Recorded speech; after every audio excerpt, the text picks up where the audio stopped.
The valet handed me a receipt as the ballroom doors shut behind them, my daughter and her new in-laws laughing like I was never part of the story. A groomsman tapped my shoulder. "Ma'am, your taxi's waiting. They said you'd know." I stood there in my heels, holding the final payment receipt in one hand, and my own invisibility in the other. "Funny," I whispered. "She never knew I paid for all of it." Before we continue, I'd love to know, where are you watching from today? Comment below. I wasn't always this quiet. I used to sing in the mornings while packing Kayla's lunch, humming old Motown tunes as I buttered toast and tied shoelaces. Back then, everything I did had a rhythm. Wake up before sunrise, lace up my sneakers, clean 2 houses by noon, and spend the afternoon sewing hems and mending lives for neighborhood women who paid in crumpled bills and gossip. I was 31 when Kayla's father left. He folded one button-down shirt, tucked it into a suitcase, and told me he needed to figure himself out. I stood barefoot in the doorway, holding a bottle of apple juice Kayla had just dropped. She was 4. She didn't understand why he didn't kiss her goodbye. We never heard from him again. From that day on, everything I did was for her. No birthday ever went uncelebrated. No bill was ever late, even when it meant skipping meals and pawning my grandmother's ring during a rough patch. I learned how to stretch $10 across 3 dinners. I learned how to hide fear behind a smile. I became a mother, not just in name, but in war, in strategy, in love that defied logic. I used to believe sacrifice was the highest form of love. When Kayla was little, she adored me. She'd sit on the kitchen floor with a ball of yarn and pretend to sew alongside me. On Mother's Day, she made these crooked little cards from torn notebook paper that read things like, "You're my hero." I kept every single one.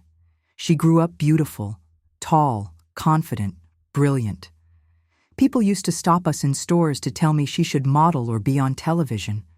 She had a way of turning heads, and I had a way of disappearing into the background. Didn't mind at first. That's what mothers do, isn't it? Step back so their children can stand tall. But things started changing when she went off to college. At first it was subtle.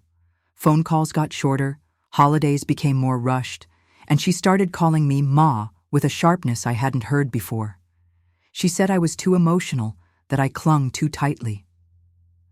"I'm not a little girl anymore," she'd say, brushing me off like lint. I blamed myself. Maybe I gave her too much. Maybe I didn't teach her how to struggle.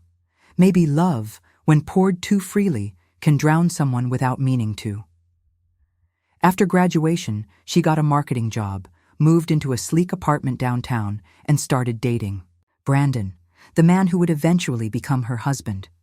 He was polite, but there was something about the way he looked through me, not at me, that made my skin cold. Like I was a duty, not a person. When Kayla told me they were getting married, I cried. She laughed and said, "Oh, Ma, don't be weird." I said I was crying because I was happy. But I think I knew, somewhere deep in my bones, that I was being written out of her story. Slowly, neatly, like a line edited from a draft.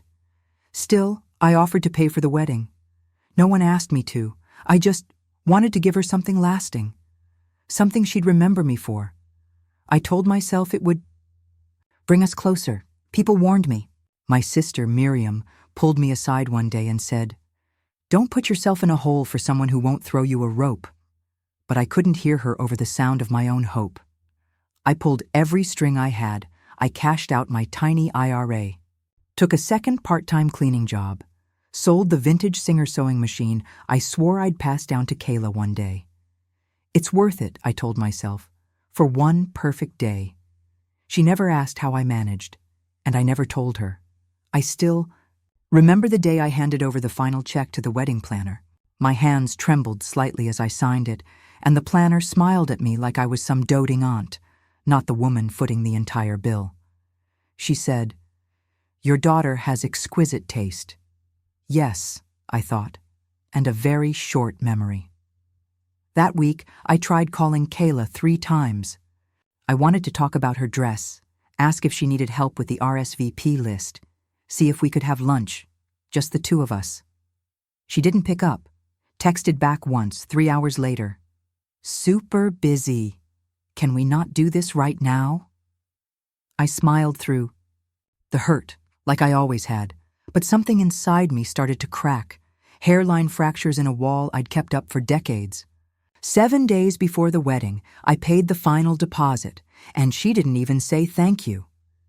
The wedding planning stretched out over 9 long, expensive months, each one tugging a little more of me away. It began with enthusiasm. Kayla called me that first week, voice bubbling, asking if I could look at venue options since she was swamped with work. I said yes, of course. I even drove an hour and a half to tour a converted barn she'd seen on Pinterest. I sent her pictures, notes, floor plans. She didn't reply for 4 days. When she finally did, it was one line. Brandon's mom found one we like better. That became a pattern. I did the legwork, called vendors, negotiated rates, even attended. A couple tastings by myself. But every decision went through Brandon's mother, Linda, who Kayla referred to as Mama L, with an affection I hadn't heard from her in years. I was told what to wear, not asked. Told where to stand, not invited. Told what to pay, never consulted, and still, I paid. The venue alone was $17,000. The florist required a $3,000 deposit. Kayla wanted peonies in December, out of season, wildly expensive, but she called them symbolic. I didn't ask what they symbolized. I just pulled the money together. I sold a patch of land behind the house I'd held onto for years, just in case I ever wanted to plant a garden. There were no thank you cards, no updates, just invoices, dozens of them. Her tone changed too. It was subtle at first. She spoke to me like I was a bank teller, polite, brief, devoid of warmth. She once ended a phone call with, "Thanks again for helping make this day happen." And it sounded like a tagline from a commercial. One day, I tried to joke. I asked if she wanted me to wear a name tag at the reception that said Mother of the Wallet. She didn't laugh. She just sighed and said, "Mom, don't be dramatic." That was the moment something shifted inside me. Not all at once, but enough to notice. A cooling, like a window had been left open in winter and the draft had finally reached the back of my neck. I tried to brush it off, told myself she was stressed, that weddings make everyone a little crazy, that once the big day was over, she'd come back to me. But things only got worse. One evening I was helping finalize the guest list, an Excel spreadsheet Kayla shared with me for visibility. I noticed my name wasn't in the family table section. I asked her about it. "Oh," she said, without pause. "Brandon's family has more people flying in than we expected, so we had to shift a few seats. You'll be at the table with the photographer and DJ. It's just easier." I felt my stomach drop. I laughed, a little too loudly, thinking she was joking. She wasn't. She said, "Mom, please don't make this about you. You're still there. Okay?" I stared at my computer screen for a long time after the call ended. My name, Maureen Walker, neatly typed next to strangers. That same week, I offered to host a small pre-wedding brunch at my house. Nothing fancy, just muffins, fruit, mimosas. A way to celebrate with Kayla, just us. She hesitated.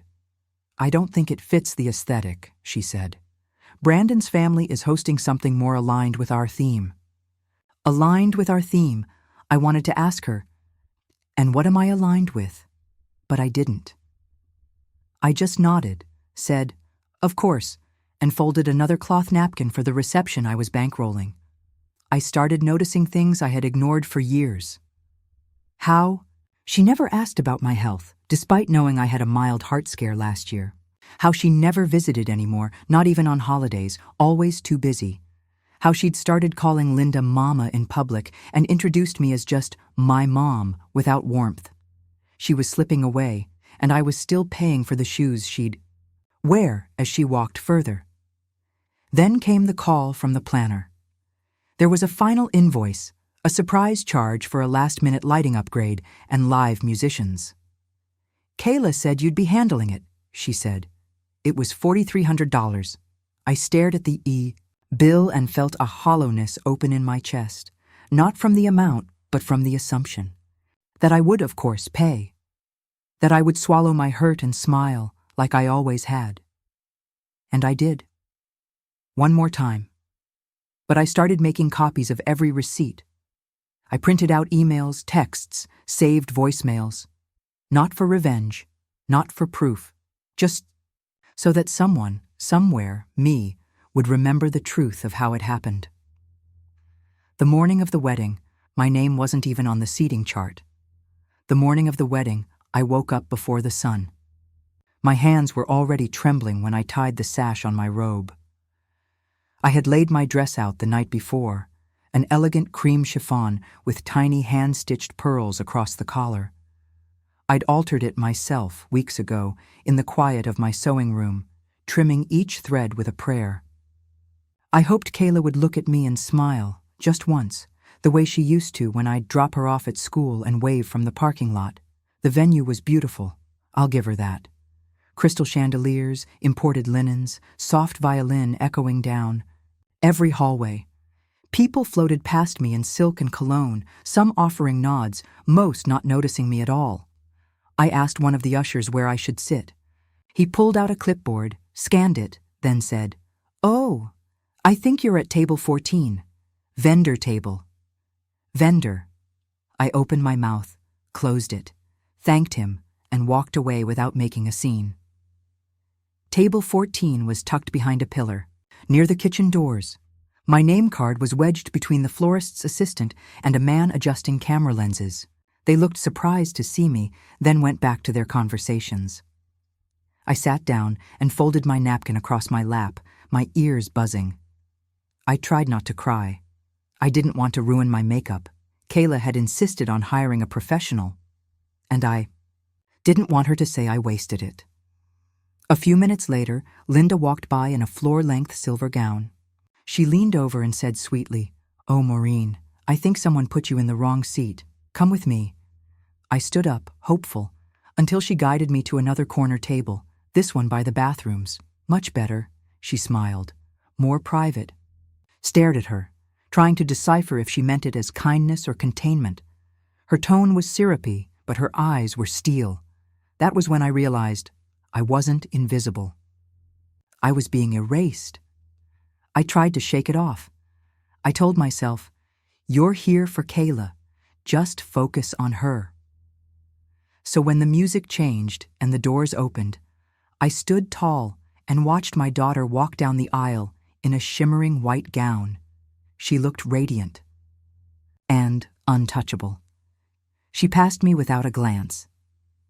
I clapped when they kissed. I smiled when they were announced as husband and wife. I waited near the garden for photos, clutching the small clutch I'd borrowed from my sister. Eventually the photographer called family members only, and I stepped forward. "Actually," Kayla said, touching my elbow, "we already got the shots with you earlier. Don't worry, we'll send you copies." I hadn't taken any photos with her yet. I stood frozen, watching them gather, Brandon's parents, his sisters, Linda front and center, while I stood in the background, caught in the lens of someone else's joy. Later, during the toasts, Linda stood and gave a speech so polished it sounded rehearsed. She thanked the guests, the vendors, the happy couple. She said, "We are so honored to welcome Kayla into our family. She's everything we could have hoped for in a daughter." Everyone clapped. I did too. Then Brandon stood, holding his glass high, and added, "And we're especially grateful to my parents for making this magical day possible." My hands turned to stone around my wine glass. Not a word. Not one syllable acknowledging the woman who'd paid for everything, from the lobster risotto to the custom archway to the band now playing Sinatra near the fountain. I swallowed the lump in my throat. I tried to smile. I failed.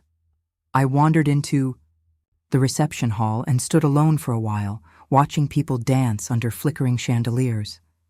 I was the only one not moving. I looked down at the shoes I'd worn, dyed to match my dress, low-heeled so I could last the night. I hadn't danced once.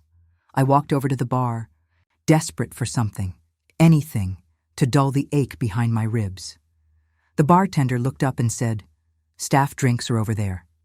Then, catching himself, he added, "Oh, sorry, you looked like one of the planners."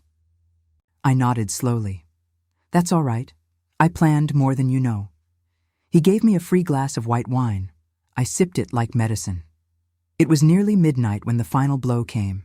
I had been waiting to say goodbye, assuming Kayla would find me, hug me, thank me. She didn't. Instead, a groomsman, someone I'd never seen before, approached me near the exit. "Mrs. Walker, your taxi's outside. They said you'd be heading out now." "My taxi?" I blinked. "Yeah. Brandon said it was all arranged. He wanted to make sure you got home okay. Got home okay, like I was a burden that had overstayed." Didn't argue. I didn't make a scene. I just walked outside alone, holding my wrap tight against the cold air. As I stepped into the taxi, I looked back at the glowing hall, at the glittering people still laughing and spinning. No one noticed I was gone. The only person who spoke to me kindly that night was the bartender, and even he thought I was part of the staff. The taxi ride home felt longer than it should have. Maybe it was the silence, or the weight of everything. I didn't say, the driver didn't speak. I was grateful for that. I don't think I could have formed words if I tried. I just sat there, hands folded around a velvet clutch with nothing inside it but tissues and lip balm, like I'd prepared to cry, just not this much. Outside, the city lights blurred together, golds and greens and reds glowing through the rain-spotted glass. I watched them the way you watch a movie you've already seen, the kind where you know how it ends, but you still hope for a twist. And somewhere between Fifth and Hazel, I remembered. Kayla's 3rd birthday. She'd asked for a fairy tea party. I couldn't afford anything elaborate, so I made her wings out of old wire hangers and pink pantyhose. I borrowed folding chairs from the church basement, and I sewed 6 tiny satin tablecloths from clearance fabric. The kids drank apple juice out of mismatched teacups from a thrift store, and I baked a cake shaped like a mushroom. When she saw it, her face lit up like morning.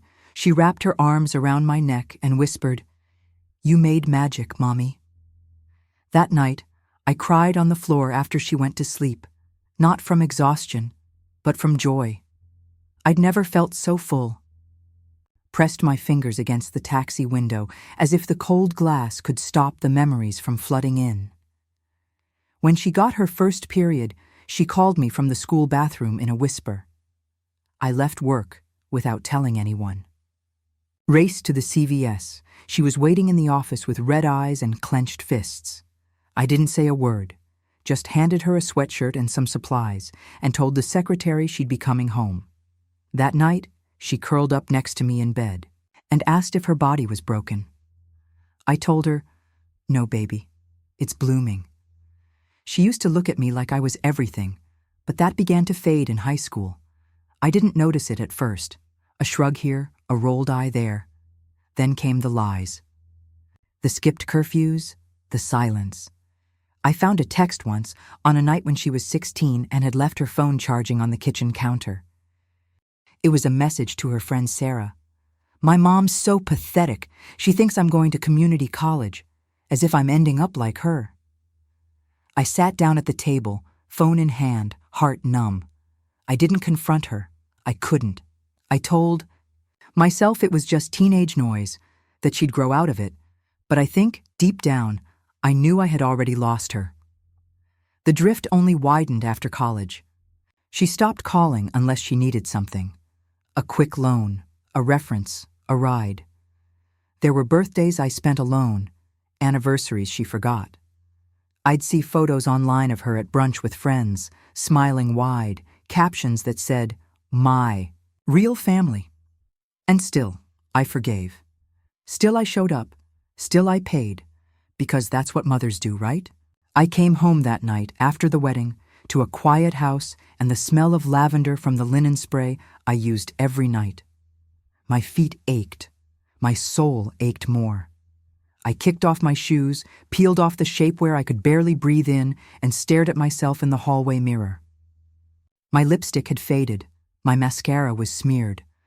I looked like a woman who'd gotten lost at her own daughter's celebration. I walked to the kitchen and poured a glass of wine, sat at the table, opened the wedding program.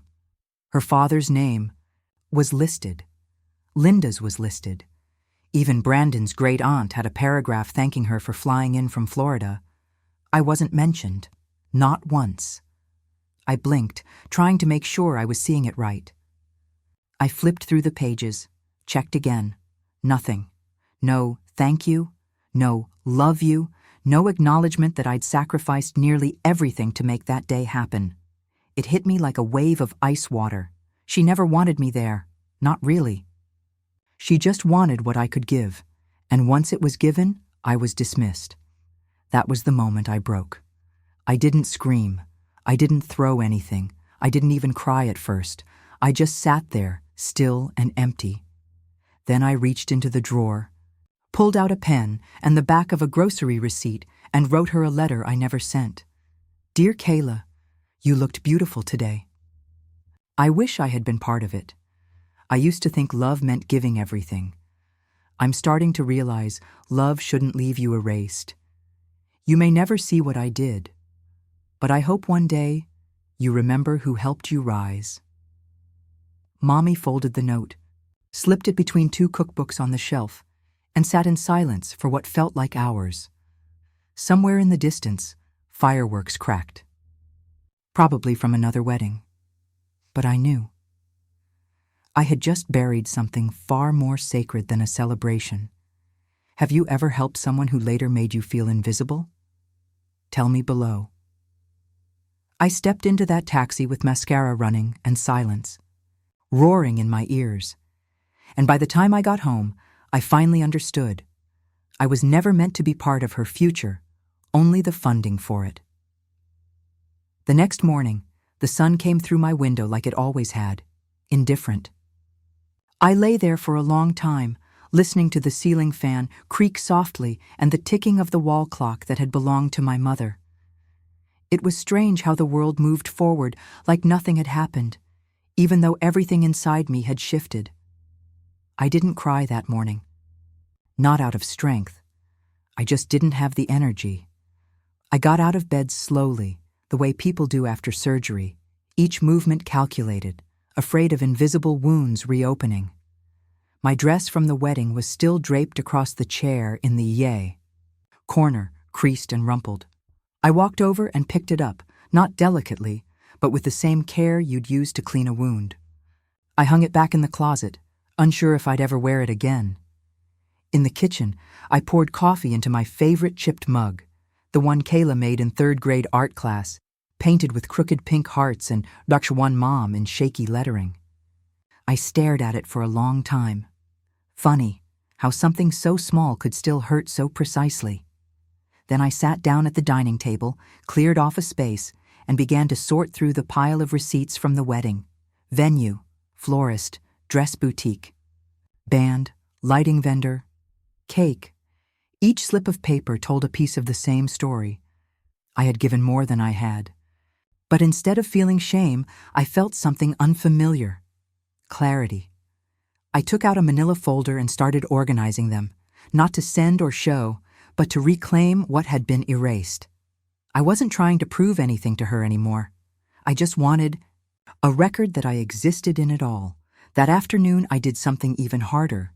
I called the bank and canceled the payment insurance on the loan I had taken out. It meant I'd be paying it off a little longer, but somehow, choosing not to insure it felt like reclaiming responsibility. Not for her choices, but for mine. I'll be managing it myself, I told the woman on the phone. She paused. Would you like to set up a hardship plan? No, I said gently. This isn't hardship. It's closure. That evening, Miriam came over with soup and soft eyes. She didn't ask questions, just set the bowl down, wrapped her arms around me, and said, Next time, you let me help carry it. We sat on the porch, the cicadas humming, and I told her everything. Not because I wanted her to hate Kayla, but because I needed someone to witness the truth. And Miriam, she didn't get angry. She just said, "You gave her love the only way you knew how. Now it's time to learn a different way." The next day, I reopened my sewing kit. The thimble still fit. The needle still remembered my hands. I started stitching again. Small things, quiet things. A pillow cover, a tote bag.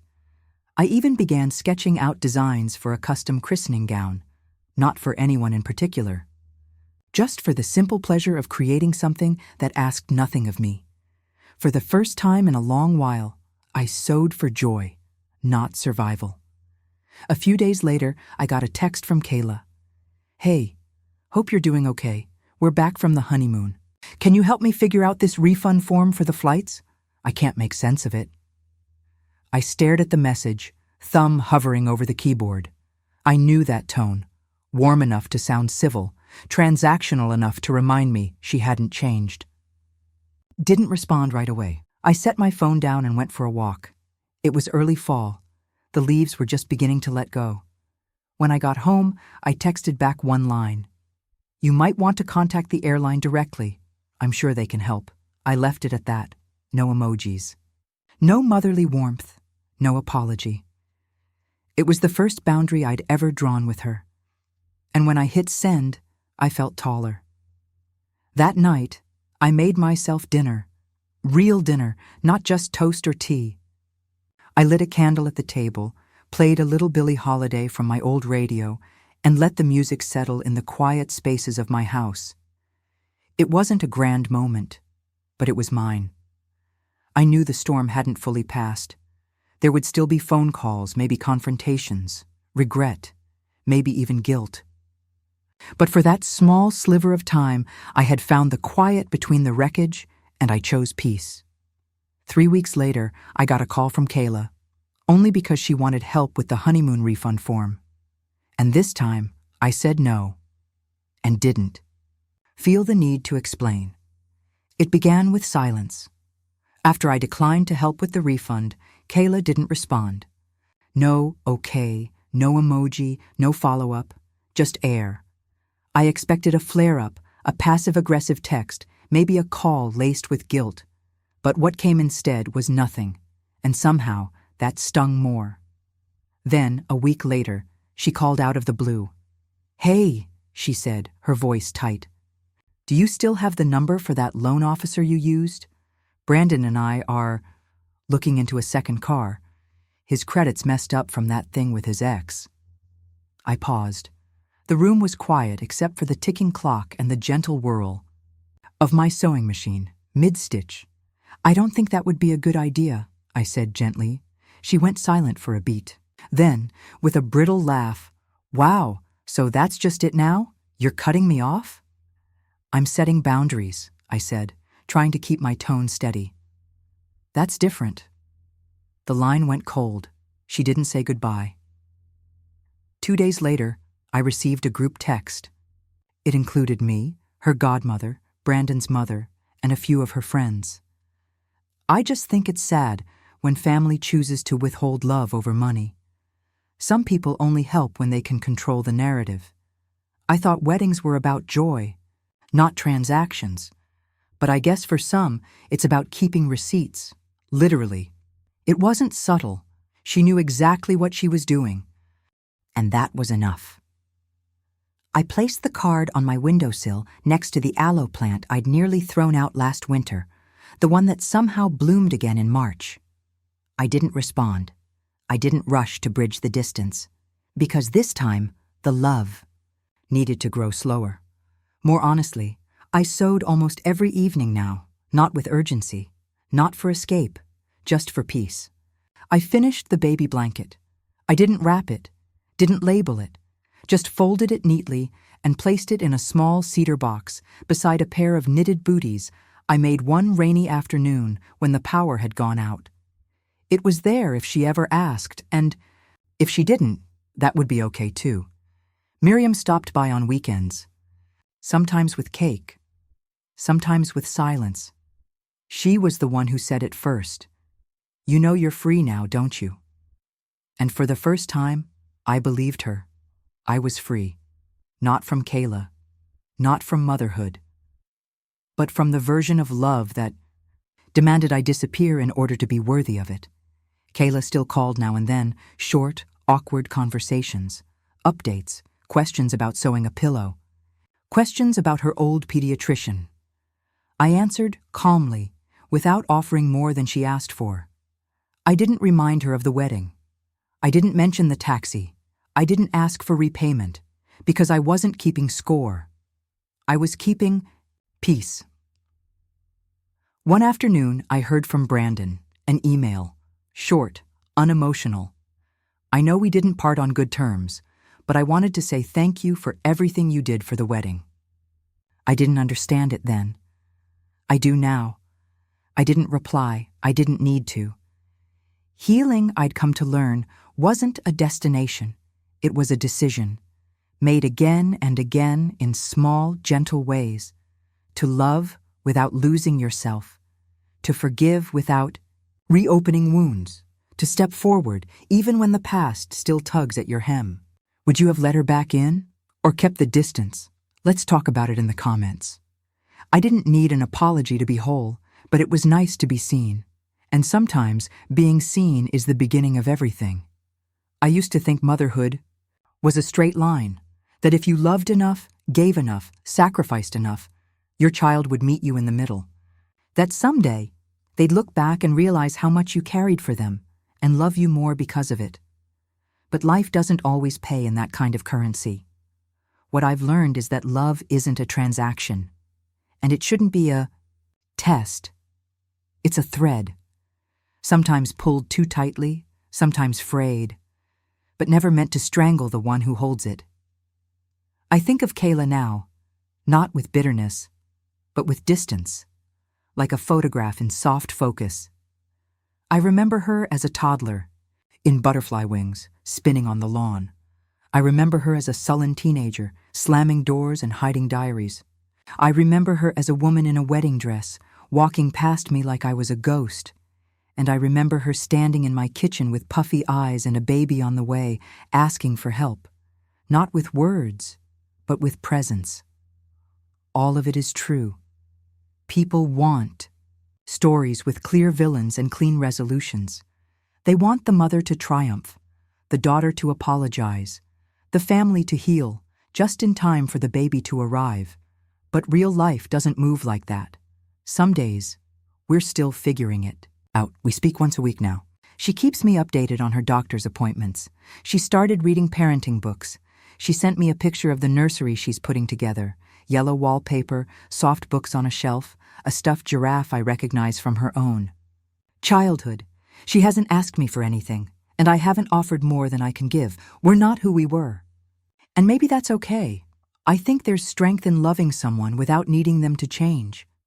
Strength in loving them even if they never say everything you wish they would. Because forgiveness isn't about letting someone off the hook. It's about setting yourself free from needing them to understand.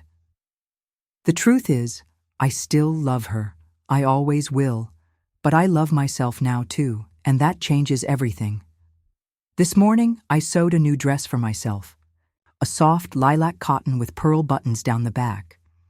It's not for an event, not for a holiday, just for a walk I plan to take on Sunday, when the trees in the park are in full bloom. I used to sew for others. Now, I sew for my own joy. That alone is a revolution. I don't know what kind of mother I was. I don't know what kind of daughter she'll become. But I know I showed up. I know I gave what I had. And I know I've begun the work of letting go. Not in anger, but in wisdom. I keep the wedding album in the closet now. I haven't thrown it away. Some memories are better stored than displayed, but the card she sent on Mother's Day, that I keep on the windowsill. 5 words. I'm sorry. I see now. Maybe one day she'll say more. Maybe she won't. Either way, I'll be okay. Because healing, I've learned, isn't loud. It's quiet, gentle. It shows up in small choices, soft boundaries, and the decision to honor yourself even when no one else does. Sometimes the most powerful kind of love isn't loud or cinematic. It doesn't beg to be acknowledged or prove itself through grand gestures. Sometimes it's just a woman, sewing in the soft light of morning. Sometimes the most powerful kind of love is letting go with both hands. I didn't reply. Neither did anyone else. Still, I spent the rest of that day staring out the window, feeling the old tug of guilt and grief trying to wrap itself around my spine. But I didn't let it. Instead, I opened my journal, the one Miriam had gifted me with a leather cover and heavy pages, and began writing down everything, every sacrifice, every night I went without, every time I showed up, every dollar, every ache. Not as proof, not to send, but to remember. For me, sometimes healing starts with the simple act of saying, it happened, and it mattered. That weekend, I drove myself to a craft fair on the edge of town. I walked booth to booth, the sun warming my shoulders. I ran into an old friend, Liza, from the church quilting group. We hadn't spoken in years. "Maureen," she said, "you look good." I smiled, surprised at how much that meant. We talked, laughed. She invited me to join a Saturday sewing circle. "No pressure," she said. "Just good people and strong." Coffee. I almost said no. But then I thought, why not? I had spent so long waiting for my daughter to make space for me. I had forgotten I could build my own. That Sunday, I boxed up the wedding album. I didn't burn it. I didn't rage. I just placed it gently inside a cardboard container, labeled it "Closed Chapter," and slid it under the guest bed. Let her remember it however she needs to. Let me remember it honestly. But Kayla's unraveling didn't stop. About a month later, I got a voicemail, her voice shaking, rapid, edges fraying. "Hey, I know we're not, Brandon lost a bunch of money. Something with crypto or stocks or, I don't know, we're short on rent, just for this month. I'll pay you back, I promise." I listened to it twice, and then I deleted it. No callback, no lecture, just silence. 2 days after that, I came home to find an envelope on my front porch. No stamp, no return address. Just my name, scribbled in her handwriting. Inside was a note. 5 lines. "I know you think I don't care. I know I hurt you. But you've always been the one who shows up. I just thought you always would. I'm sorry." For that, there was no signature. I stood there on the porch for a long time, the paper trembling in my hands. I didn't cry. I didn't melt. But something in me softened. A little. Because it wasn't a request. It wasn't manipulation. It was the first time in years Kayla gave me something with no expectation. Still, I didn't call. I took the letter, folded it, and placed it inside my journal, next to the entry I had written the night of the wedding. Then I went inside and brewed a fresh pot of tea. Healing, I was learning, isn't always about reconciliation. Sometimes it's about sitting with your pain long enough that it stops controlling you. That night, I locked the wedding album in a box and slid it under the guest bed. And for the first time, I didn't feel like I was abandoning her. I felt like I was finally choosing me. It was late February when I opened the door and found Kayla standing on my porch. She looked like a version of herself I hadn't seen in years. Hair messy, no makeup, a duffel bag slung over one shoulder. Her face was pale, eyes swollen like she hadn't slept in days. I didn't say anything at first, just moved aside and let her in. She stepped inside slowly, scanning the living room like it was a museum of a life she'd forgotten. Her gaze landed on the sewing machine, the bookshelves, the framed photograph of her in her cap and gown. "I didn't know where else to go," she said finally. I nodded once. "Okay." She sat down at the kitchen table like she used to as a teenager. Only this time, she didn't ask for coffee or food. She just sat, hunched forward, hands clasped tight like she was trying to hold herself together. Then she said it. Brandon's gone. I didn't react. I'd suspected as much. There'd been a silence in her texts, a vagueness in her posts. She didn't say he left her. She didn't say he cheated or emptied their account. Just that he was gone. She was pregnant. She told me quietly, like a secret she was ashamed to carry. 7 weeks, no job, no plan, no apartment after next week. She stared at the table when she said it, not at me. I listened, and I felt the old instinct rise up, the mothering reflex that wants to fix, to wrap, to soothe. But I didn't act on it. Instead, I asked softly, "Why did you come here?" She blinked. Because you always fix things." There it was, the sentence that had shaped our entire story, the one belief she had about me, that I existed, only to catch her, to cushion her falls, to put myself last. I reached across the table and took her hand. She looked up, surprised. "I'm not going to fix this," I said, gently but firmly.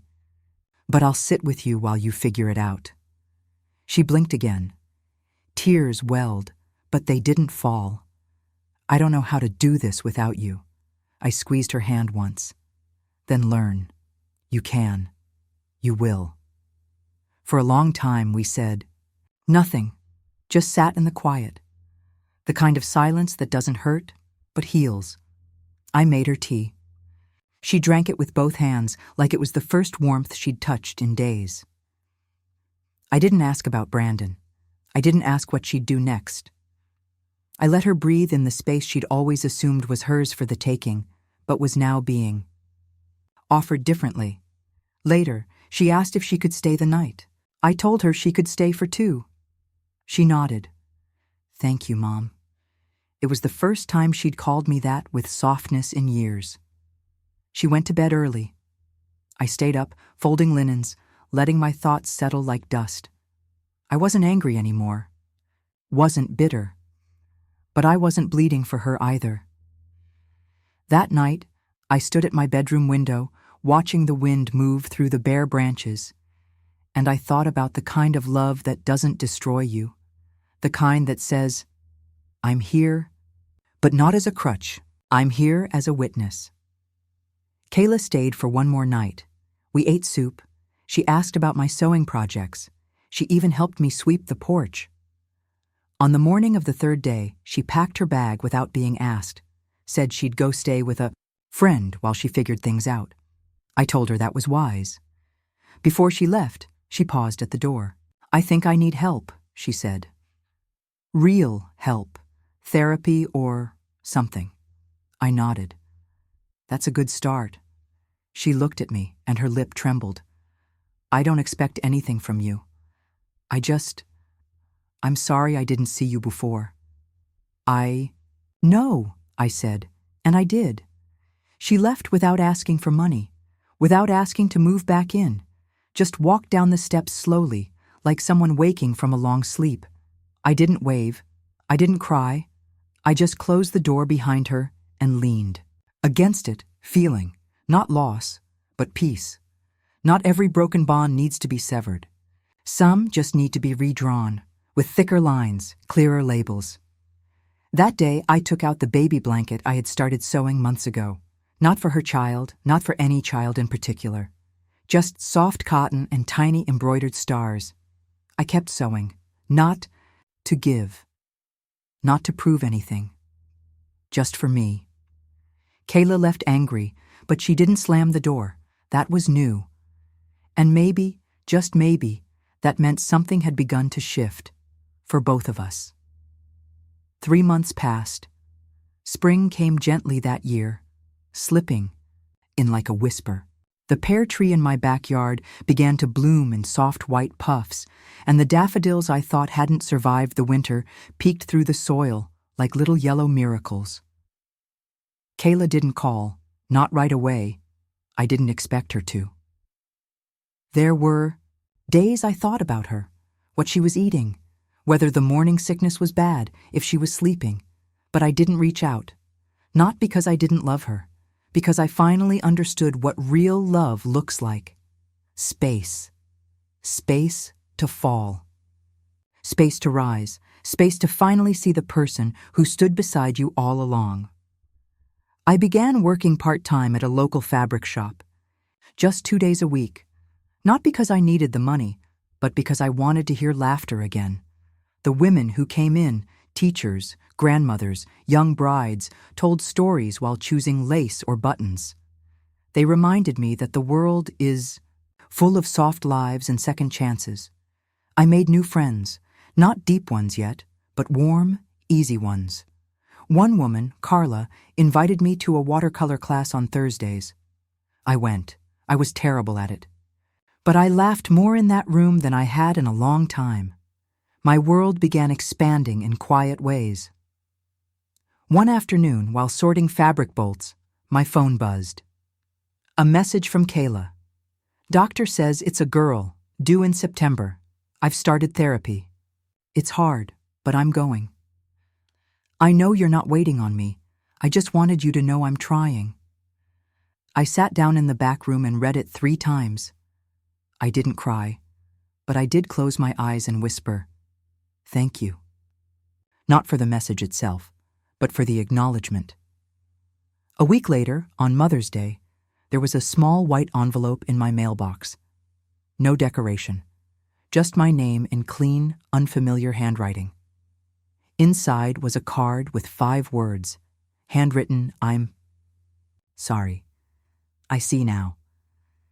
I ran my fingers over the ink, as if touching the words could make them settle deeper in me. I didn't need a 10-page letter. I didn't need explanations or justifications. Not anymore. She saw me.